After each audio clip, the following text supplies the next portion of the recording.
नमस्कार, मैं हूं आपके साथ अविनाश कर। आप देख रहे हैं IBC 24। यह है एमपी का खास bulletin good morning Madhya Pradesh, जिसमें एमपी का हर अपडेट आप तक पहुंचाते हैं। शुरुआत करेंगे हेडलाइंस के साथ। भोपाल में ग्लोबल इन्वेस्टर समिट का दूसरा दिन। पहले दिन 5 लाख करोड़ का आया है निवेश मध्य प्रदेश के पास। आज समापन समारोह में केंद्रीय गृह मंत्री अमित शाह होंगे शामिल। अनूपपुर के अमरकंटक के पास 12 से ज्यादा छात्राओं को फूड पॉइजनिंग। मेज का खाना खाने के बाद उनकी तबीयत बिगड़ी, अस्पताल में भर्ती, इलाज जारी। ग्वालियर में मासूम बच्चे पर कुत्तों का हमला। मासूम को 50 से ज्यादा टांके लगे, जय आरोग्य अस्पताल में इलाज जारी।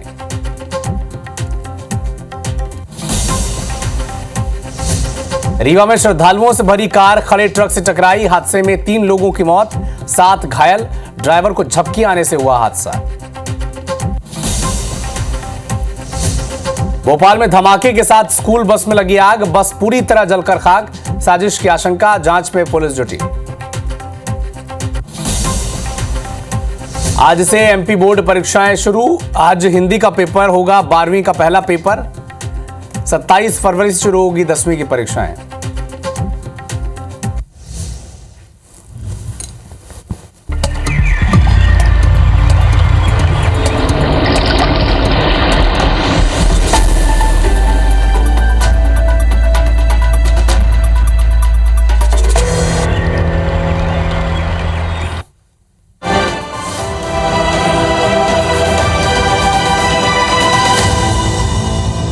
तो निवेश की रेस मध्य प्रदेश सबसे अव्वल इसमें, क्योंकि ग्लोबल इन्वेस्टर समिट का आज समापन होना है। 2 दिवसीय समिट का समापन समारोह में गृह मंत्री अमित शाह शामिल होंगे।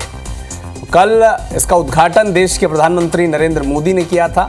अमित शाह आएंगे, एमपी पवेलियन एक्सपीरियंस जोन का दौरा करेंगे और प्रमुख उद्योगपतियों को संबोधित भी वो करेंगे।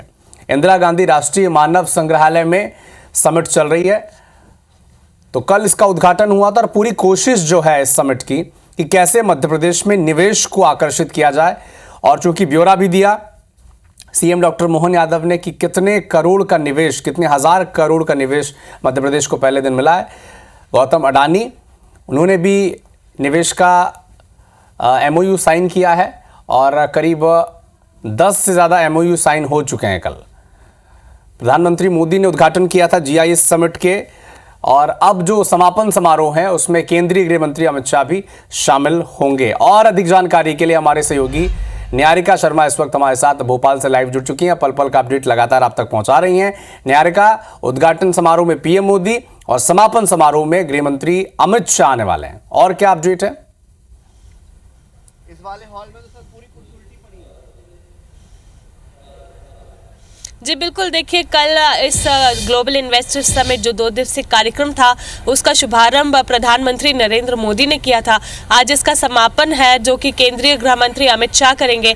वे 4:30 बजे के करीब मानव संग्रहालय पहुंच जाएंगे, जहां पर वे कई जगहों का दौरा भी करेंगे, लोगों को संबोधन देंगे और इन्वेस्टर से चर्चा भी करेंगे, और उसके बाद वे यहाँ का समापन करेंगे। देखिए आज की अगर बात करें तो एक बार फिर से कई सारी उम्मीदें जो है वो मध्य प्रदेश सरकार, भारत सरकार की जागी हुई है। क्योंकि कल की अगर बात करें तो कल एक ही दिन में 5 लाख करोड़ से ज्यादा का निवेश पहले ही दिन आ गया, और उसके बाद आज भी कई सारे MOU जो है वो साइन करे जाने की जानकारी है। तो ऐसे में कल जब मुख्यमंत्री डॉक्टर मोहन यादव सारी चर्चा IBC 24 के साथ कर रहे थे तो उन्होंने भी बताया था कि किस तरह से लगातार MOUs जो है वो हमारे साइन करने की बातें जो है वो की जा रही है। पहले ही दिन अगर बात की जाए तो अडानी ग्रुप जो था उसने 10,000 करोड़ रुपयों से ज्यादा का निवेश हमारे मध्य प्रदेश में किया है। रिलायंस कंपनी ने 60,000 करोड़ से ज्यादा का किया है। अवाडा करेंगे 50,000 करोड़ से ज्यादा का।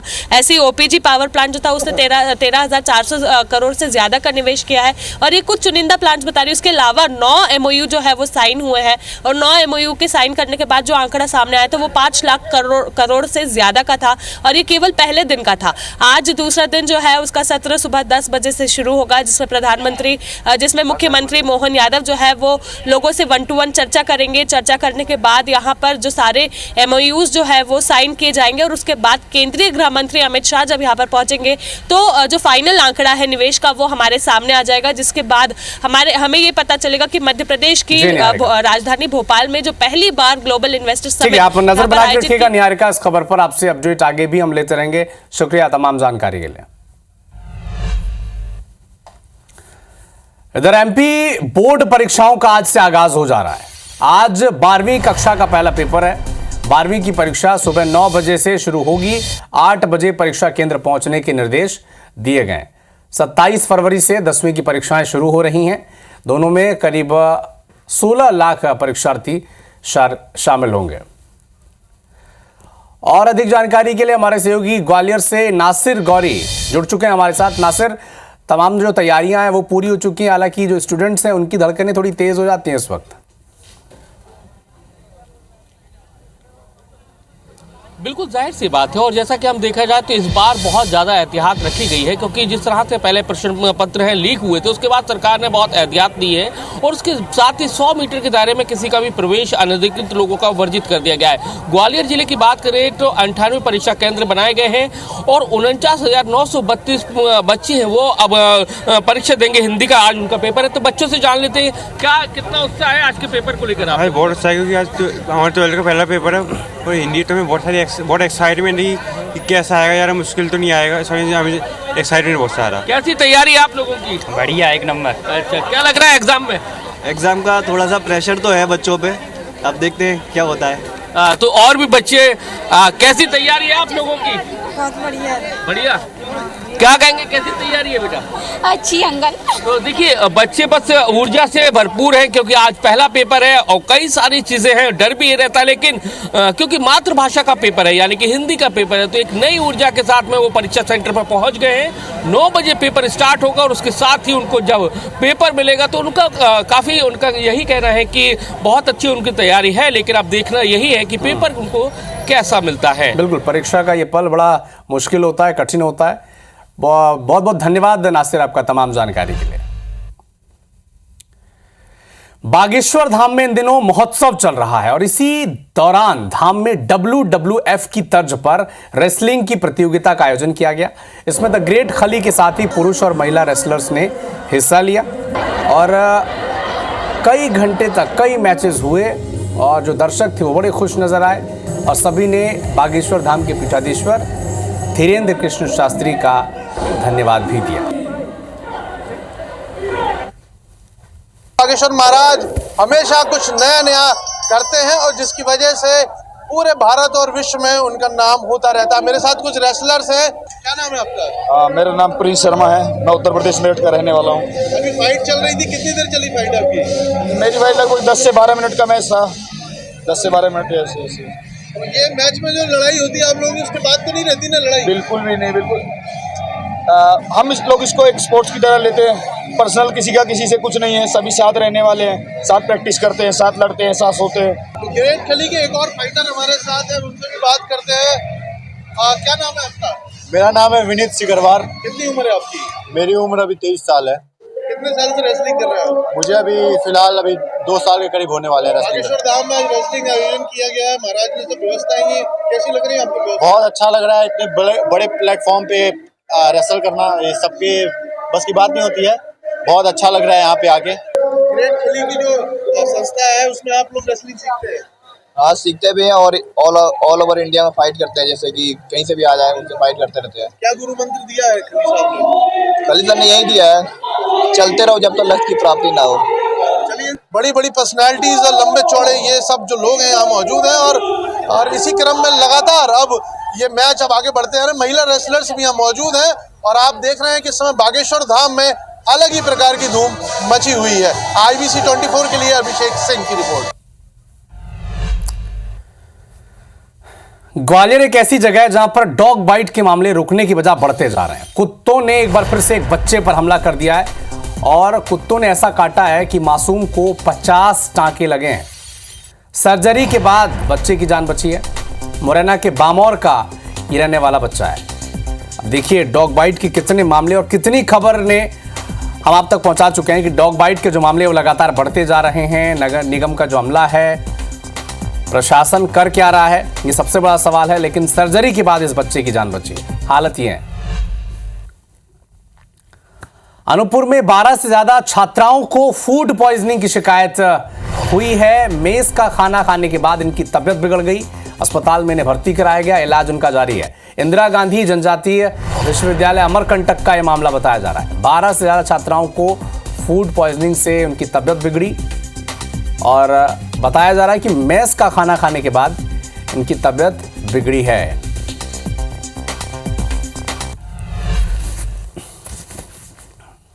जरा सोचिए आप कि किसी रेस्टोरेंट में आप खाना खा रहे हो और मुंह में कांच का टुकड़ा आ जाए तो क्या होगा। उज्जैन से एक ऐसा ही मामला सामने आया। महाकाल का दर्शन करने एक श्रद्धालु आए थे। नाम उनका हितेश गुप्ता है। परिवार के साथ महाकाल घाटी चौराहा स्थित कुलचा लाल पराठा दास रेस्टोरेंट में वो खाना खा रहे थे। तभी थाली में परोसे गए कुलचे में कांच का एक टुकड़ा निकला। हितेश गुप्ता ने तत्काल खाद्य विभाग की टीम को सूचना दी। खाद्य विभाग की टीम रेस्टोरेंट पहुंची और खाद्य सामग्री को जब्त किया गया। साथ ही रेस्टोरेंट के किचन को भी जांचा गया, जहां गंदगी मिली। फ्रिज में 2 दिन पुराने छोले रखे हुए थे। रेस्टोरेंट का लाइसेंस श्री जी सर्विसेज के नाम पर है। खाद्य विभाग की टीम ने रेस्टोरेंट से दही, पनीर, कुलचे और छोले के सैंपल लिए हैं। रेस्टोरेंट को नोटिस दिया है और इस मामले में उनके जो मैनेजर है रेस्टोरेंट के, उन्होंने जो आरोप लग रहे हैं उनसे इनकार कर दिया। अब वो करेंगे क्या।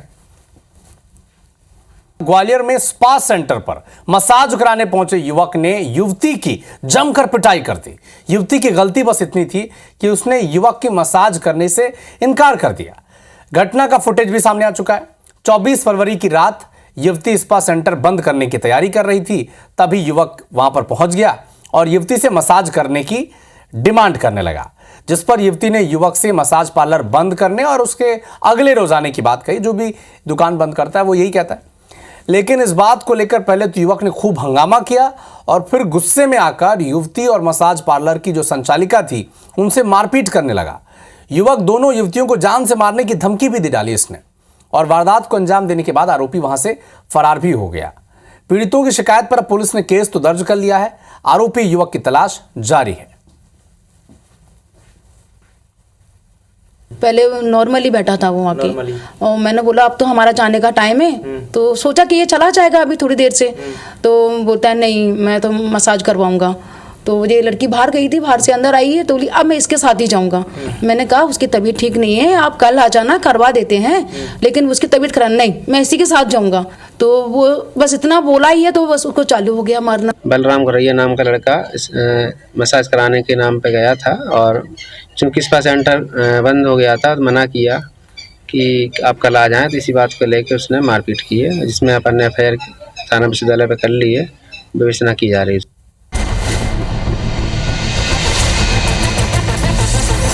छत्तीसगढ़ विधानसभा के बजट सत्र का दूसरा दिन। प्रश्नकाल में कई विषयों पर होगी चर्चा। सत्र के पहले दिन राज्यपाल रमन डेका के अभिभाषण ने कहा कि 25 वर्षों में छत्तीसगढ़ ने विकास के नए आयाम लिखे हैं। रायपुर में बीजेपी विधायक दल की बैठक हुई। छत्तीसगढ़ विधानसभा बजट सत्र को लेकर चर्चा हुई। बिलासपुर के स्कूल में सोडियम ब्लास्ट के मामले में पुलिस ने 5 स्टूडेंट्स को हिरासत में ले लिया है। रायगढ़ में एक महिला इंस्पेक्टर को रिश्वत लेते रंगे हाथों पकड़ा गया। पेट्रोल पंप संचालक से 18,000 रुपए की रिश्वत मांगी थी इसने। नारायणपुर में एसपी के सामने 2 नक्सलियों ने आत्मसमर्पण किया। वाड्रफनगर के स्कूल में छात्राओं के रोने का वीडियो वायरल हो रहा है। अधीक्षिका पर मारपीट करने का आरोप है। पंचायत चुनाव में बलरामपुर में कांग्रेस को इस बार अब तक की सबसे बड़ी हार मिली है। जिले में 14 जिला पंचायत सदस्य में से केवल उनके 2 समर्थित उम्मीदवार ही जीत पाए हैं। पीएम ने किसान सम्मान निधि की राशि बिहार से ट्रांसफर की। इसमें छत्तीसगढ़ के 25,95,000 किसानों को राशि ट्रांसफर हुई है। बलरामपुर में डीजे के संचालन पर प्रशासन की टीम ने आवश्यक दिशा निर्देश दिए हैं। अगर कहीं भी डीजे का संचालन किया जाता है तो जब्ती के साथ संचालक के ऊपर प्रतिबंधात्मक कार्रवाई अलग से की जाएगी। जशपुर में नशे के खिलाफ ऑपरेशन आघात के तहत कार्रवाई की गई। 700 पेटी अवैध शराब जब्त की गई। बलरामपुर के ग्राम पंचायत कोदवा में मवेशियों से भरा पिकअप वाहन दुर्घटनाग्रस्त हो गया। रायगढ़ में कस्टम मिलिंग के लिए 114 राइस मिलर्स ने पंजीयन कराया है। राइस मिल में अब तक 25 लाख क्विंटल से ज्यादा का धान का उठाव कर लिया गया है। भिलाई में सेक्टर 7 के क्वार्टर में आग लग गई। आग के बीच फायर फाइटर ने 3 भरे सिलेंडर निकाले और फायर ब्रिगेड आग बुझाने में लगी रही। भिलाई में स्कॉर्पियो का ट्रायल ले रहे ड्राइवर ने कई वाहनों को टक्कर मार दी। हादसे में 2 युवक और एक बच्ची घायल हो गए। कोरबा में नाबालिग छात्रा ने जहर खाकर आत्महत्या कर ली। छात्रा ने प्रेम प्रसंग के चलते कदम उठाया।